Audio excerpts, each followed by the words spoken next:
for fitness using the demonstration method. So, do you guys want to be strong, healthy, and energetic every day? Yes! Sino naman ang hindi? Diba? So, in this lesson, we will explore how physical activities keep our bodies fit and our minds active. You will learn about the physical activity pyramid and the different types of exercise and its benefits and using the demonstration method teaching. But before that, let us first read our learning outcomes for today's lesson. So number 1, at the end of the lesson, the students should be able to explain the steps involved in the demonstration activity or concept. Number 2 is the student should be able to perform, demonstrate skills correctly following the given procedures, and students should show interest and attentiveness while observing the demonstration of their school classmates, and demonstrate simple physical activities that promote body fitness. And most importantly is appreciate the importance of engaging in physical activities to stay strong, healthy, and fit.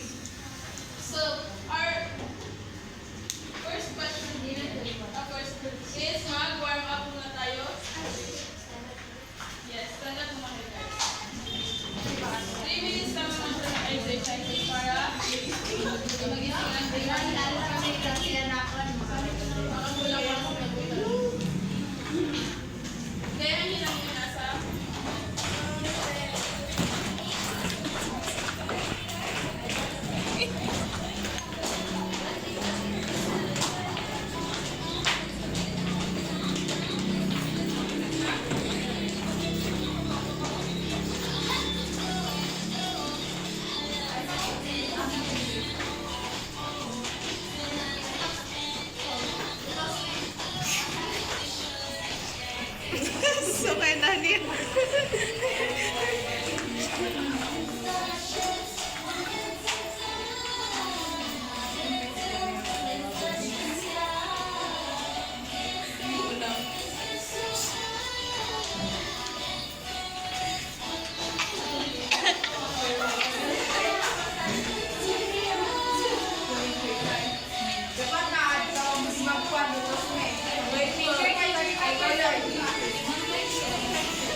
bintang atau lana.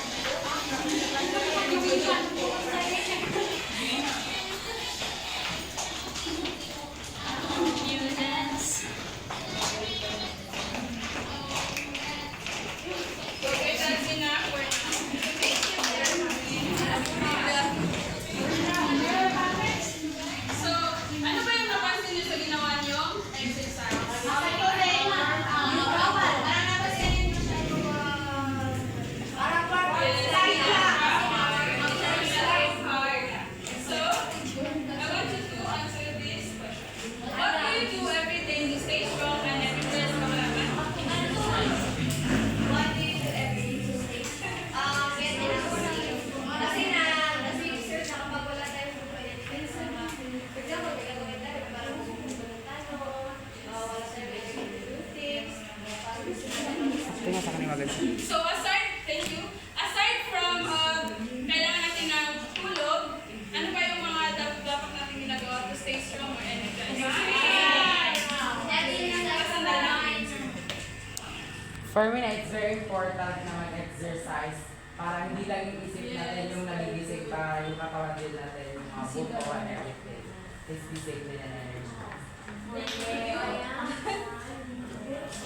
So, physical activity pyramid. Ano ba itong physical activity pyramid? It is a list of different kinds of physical activities for us to engage into for us to develop a lifelong healthy habit.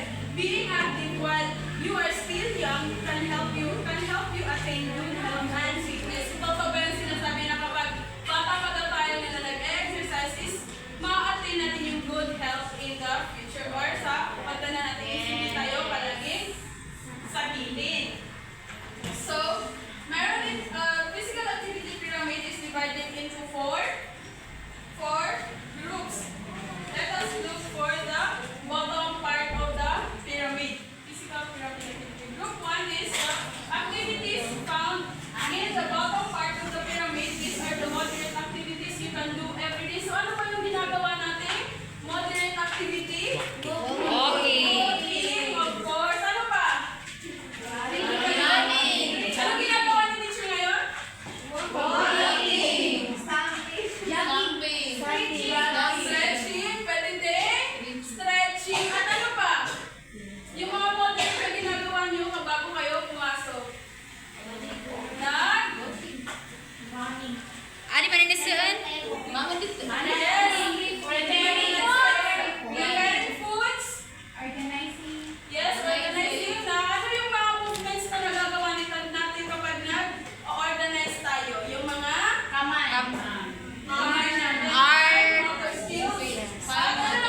meron tayong sitting the table. Yung ginagawa ko kanina, nagsiset tayo ng table and ginagamit natin yung ating financial skills.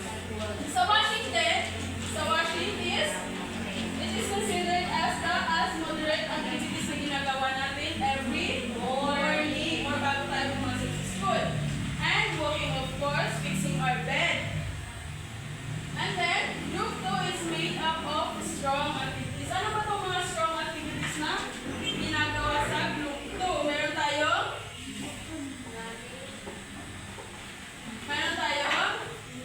Ano yun? Pagdating mo gusto mag-demonstrate na?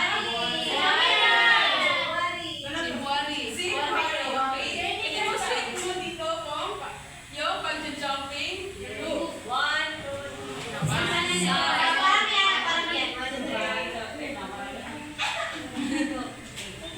2, 3.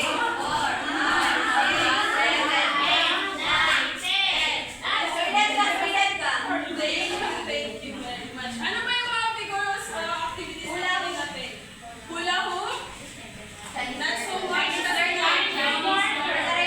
Yes.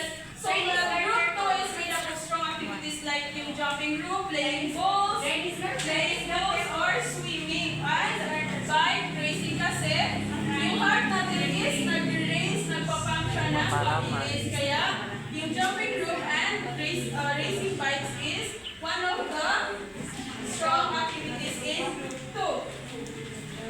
And yung swimming or pagbabicycles. Group 3 naman is consists of activities that exercise your body muscles for fitness. Ano naman to? Ano naman ang meron ng group 3 na na-exercise yung mga muscles natin? Pagbubuhat. Ay, charot. Ano yung nagawa ng teacher? Push up. Yes. Yes. And yung isa na for girls, ito for Boys. boys. And for girls, ano naman yung? Girl, ano ito? Push up. Curl up. Yes. Paano ba gawin yung curl up? So, if Pwede mo mag-demonstrate sa klase yung curl up?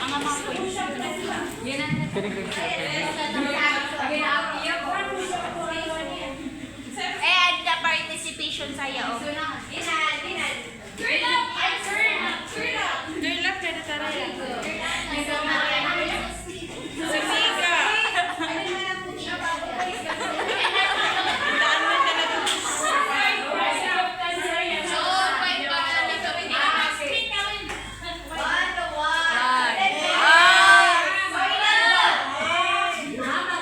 Thank you very much. It is an example of Bobong and Nadja. body muscles that Reporter si Nancy. good for fitness. So, ang group 4, meron tayo, bago yan is meron tayong mga examples dito. Yung curl up na ginawa ni Miss Bubu kanina, yung push up na si teacher, and yung yoga kasi na, yung muscles natin is na stretch at na-stretch. So, bago tayo magpatuloy sa number 4, ang group 4 is merong activities na bibigay ang move and breathe. Move and breathe. So, ngayon, ang gagawin natin ay i-group ko kayo into dalawa, no? Ito na, group 1 and 2. Ang gagawin ninyo ay magde-demonstrate ng activity and i-identify ng group 2. Kung ano yung dinemonstrate nyo. And ilalagay nyo either sa group 4 ay i-identify nyo either sa group 1 siya belong or sa group 2 or sa group 3 siya belong. Kung sa i-discuss natin. I-demonstrate ng group 1 din, i-identify na students kung anong exercise yan and saan siya belong. Now, let's start. Group 1, pare kayong pumunta sa harap or may isa, mag-demonstrate ng activity na i-identify na group 2. si Hanen. Si Malambot. Malambot. Apia tuna ah. Why? Si Manda. Na-discuss natin kanina. Manda, sekarang Manda.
Bata, mabibideo ka. Group 3. Eh, ano naman to? Saan to below? Group 2. Group 2. Eh, sabi ko naman to. Kakuan mo. Group activities. Hanggang walang manalo. Group. Kaya naman group 1. Demonstrate. Ako to si Paen. Saka mo din. Sige, go. Sana yun, ha?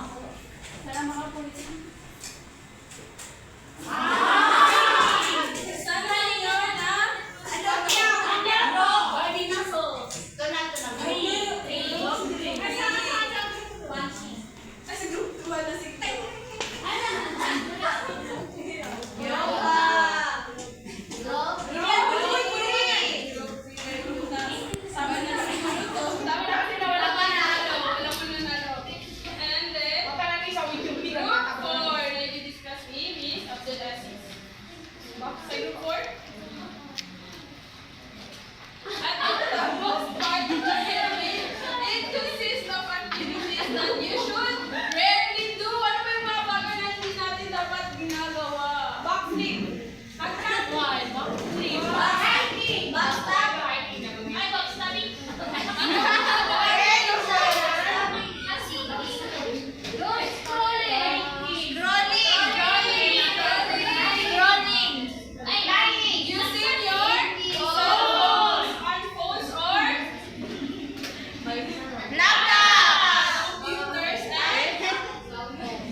Isa-isa lang.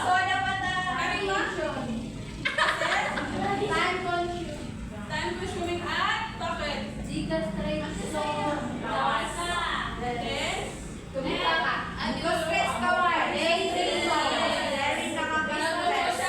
Laziness kasi na hindi tayo nag-exercise. And maaaring what? Hindi tayo mag-subject. Kapag always tayo mag-play ng computer, hindi tayo nag-play outdoor. Diba? Very important yung physically fit. Yes. And then meron tayo ulit activity. Partner fitness demo. Partner fitness demo. Pair of students, each pair demonstrate one activity that makes them strong. The class identify which can prove its below. Katulad lang ng tingnan kanina, pero pair na, wala-wala. Pair. Ganun po. Sudo points yan. Sumya ka.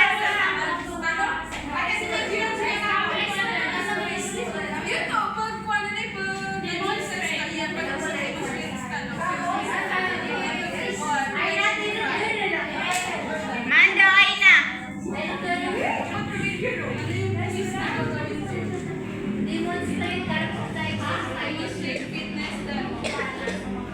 Tunay niya fitness na si Eno nagkalang-alang.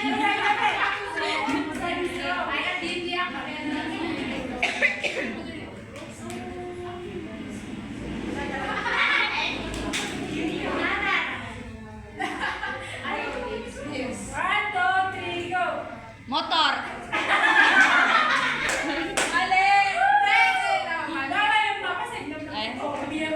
Motor na, hindi tayo nagagamitan.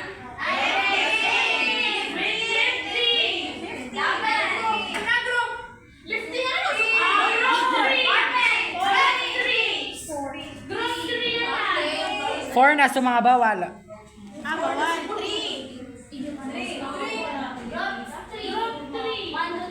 Yes, group 3 kasi na, ginagamit ko sa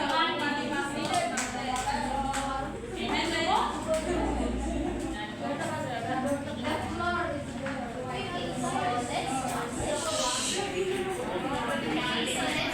Yura. Okay, so ano nga ba yung mga it depends on physical activities or equality. So, una, you will talk about yourself. Excuse, girl, ano ba? Okay, so, una, you will talk about yourself. So, kita nga nila sa Maranao, parang pag yung mga sa ginawa na makakagagag sa lawas ka, diba? Parang ang gano'n sa sarili after you do physical activities. Pangalawa, you do not get tired easily and you're always on the go. So, mapapansin natin sa mga nag-gym, yung mga physically fit na mga tao na parang after they do activities, so parang they have a energy pa rin, di ba? They are always on the go and then they are not weak also. Hindi sila mga masakit, mga kabutulalan pa o sakitin. And then also, they maintain the right mass and weight, di ba? Yung mga physically fit na mga tao, parang mas gumaganda pa yung mga katawan nila at times goes by, di ba? And then, you do like this easily. Kasi nga, healthy yung katawan nila. Hindi sila tinatablan ng mga sakit. And then, you have a healthy mind. You can perform school tasks. And you are always enthusiastic. When you say enthusiastic is parang mga thorax. Parang maligalig sila sa mga tao, di ba? Okay, so, demonstration method. So, we all know naman si, familiar ba kayo kay Johann Hendrik Pestalozzi? No. Natapon natin siya sa CP100, si Johann Hendrik. So, siya ay isang Swiss educational reformer na siya yung naniniwala na yung mga bata is they can learn best through direct observation. So, parang through observation and also yung mga experiences nila is mas natututo sila through demonstration yun ha. And then also si John Dewey, familiar din tayo kay John Dewey, an American philosopher and educator na siya yung na-promote ng tawag ito, learning by doing, di ba? Siya yung nasabi ng learning by doing, mas nasuwi yung mga bata, which na-influence sila through hands-on mga experiences, gano'n. So, naintindihan ba yung dalawa ang mga experiences? Yes. So, what is the demonstration method teaching? So, from the word itself, demonstration.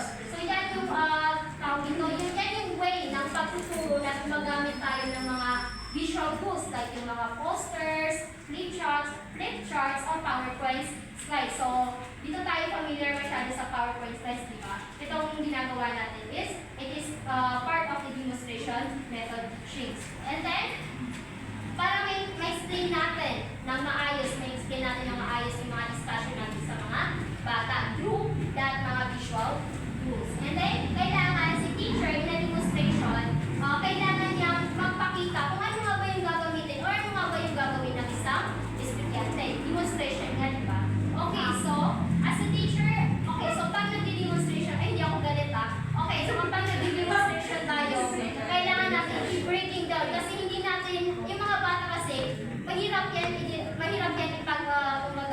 i-guide sa mga like, talagang mga hype na exercises. So, kailangan natin i-breaking down each step para mas matutunan nila kung paano ba yun, how, and bakit nga ba yun ginagawa. Okay, so, there's always a complete example of finished product at the end. So, ang ini-aim natin dito, o yung goal natin, is maging confident, ma-feel ng isang bata na, okay, confident ako na gawin yan, and then gagawin ko din yan sa real-life situation. Naintindihan ba ang demonstration method?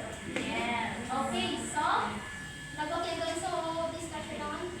Wait lang, naman siya, okay? Yes. So, bakit nga ba kailangan yung teacher na gumamit ng demonstration method sa pagtuturo? So, hindi lang si estudyante ang kumbaga nakaka-benefit sa demonstration, kundi pati na rin si teacher. So, mayroong mga several reasons. So, una is itong creates interest and engagement. So, alam naman natin na yung pagkuha ng interest ng mga bata is isa sa mga pinakamahirap na gawain niyo ng mga teacher, especially this generation, diba? Kasi ang kukulit ng mga bata. Okay. So, kailangan sa demonstration, nakukuha natin yung interest, yung engagement ng mga bata, especially sa pagtuturo ng physical education. And then, uses multiple senses. So, kailangan natin gumamit ng mga multiple senses. Ano nga ba yung mga multiple senses? Sense of sight, okay, so yan. So, through demonstration, kailangan natatouch or naririnig or naano yung mga bata na, okay, hands-on experience na talaga. Kasi pag hands-on experience is mas lalo nila yun nare-remember. Parang lifelong learning na siya ng bata. And then simplifies complex topics. So, hindi naman lahat ng mga topics is lahat madali lang na mo. So, kailangan mong i-simplify yung mga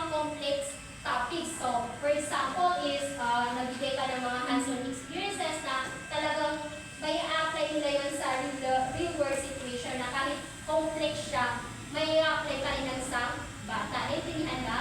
Yes, ma'am. Okay, so pangapat, encourage students participation. So, as I mentioned earlier na yung pagpa-participate ng mga bata, isa sa mga pinaka-hirap, di ba? So, kailangan through demonstration, wala kang pinano na, okay, ikaw na lang, kailangan lahat is mag-participate yung mga bata. Through demonstration kasi talagang nagpa-participate yung mga bata. Naintindihan? Yes, Okay, so lastly, supports learning with discussion. So dito naman, kailangan after the demonstration, you need to conduct a group discussion para ma-visit or ma-process ng mga bata yung natutunan nila sa lesson mo. Parang ano lang siya, feedback or ganun. And then, mayroon din mga challenges. So, hindi lang lahat mga benefits yung nakukuha ng mga teacher or mga estudyante sa pag-conduct ng demonstration. So, mayroon din mga drawbacks na kailangan na tayong mga future educators and mga trainers are aware tayo sa mga challenges nito. So, una, limited interaction. So, hindi yan may iwasan sa mga bata na merong hindi nagpa-participate, hindi nakikipag-interact sa kanilang mga peers or sa'yo na, mismo na teacher. So, talagang limited yung interaction. So, kailangan mo ng strategy na talagang lahat yung mga bata is makapag-participate. Okay, difficulty in applying skills independently. So, dito naman, yung pag-apply ng skills na tinuturo mo sa kanila, parang okay, so parang merong tawag ito, parts na hindi yan maintindihan ng mga bata na, okay, hindi ko yan, teacher, hindi ko yan may apply. Kumbaga, nahihirapan sila. So, sa atin na yun na teacher, doon na yun, nasa fault na natin yun na kulang sila ng practices and practices and also yung mga process na kailangan feedback. Kailangan is meron tayong feedback kagad sa mga bata. And then, pangatlo, one-way communication. So, ito naman sa one-way communication, kailangan nakikipag-ano ka na talaga sa mga bata na magsasalita na yung mga bata na, teacher, yung sana, yung ganito, ganyan. So, you as a teacher, you need to feedback immediate. Yung feedback mo is talagang mabilis na, masabi mo sa mga bata. And then, time and resource intensive. So, dito naman is, pagkulang ka ng time, we as a future educator, itong tatandaan natin na kapag magdidemo tayo, magtuturo tayo sa ating mga future students is kailangan meron tayong time limitations. Kailangan is merong, kumbaga magkakandak ka ng mga activities or anything dyan is kailangan meron talagang time limit na nangyayari. So, kapag wala kang mga resources, yung time limit is talagang merong lackings or merong mangyayari parang hindi yan makikitunan ng isa bata. Hindi effective yung teaching ko sa mga bata. And then, risk of misunderstanding. So, sino yung mga classmates ko dito kay Sir Idris? Chad Guantes. So, nalalabas yung sinabi ni Sir na huwag ka na lang pumasok sa school or huwag ka na lang pumasok sa classroom mo kung hindi mo kabisado yung content o yung ituturo mo sa kanila. Kasi ang hirap ng kuhanin sa bata yung ini-check mo na ini-check mo na lesson or knowledge sa isang bata. Yun yung sinabi ni professor namin sa Chad Guante na mas better na mag-absent ka na lang kaysa sa ano ka pa ng misunderstanding sa isang bata na ang hirap yan tuloy sa utak ng isang bata. And then lastly, dependence on equipment. So, especially ngayon na more on technology tayo, di ba? So, kailangan meron tayong mga enough na mga equipments and everything na kailangan sa isang discussion natin. So, I think that's all for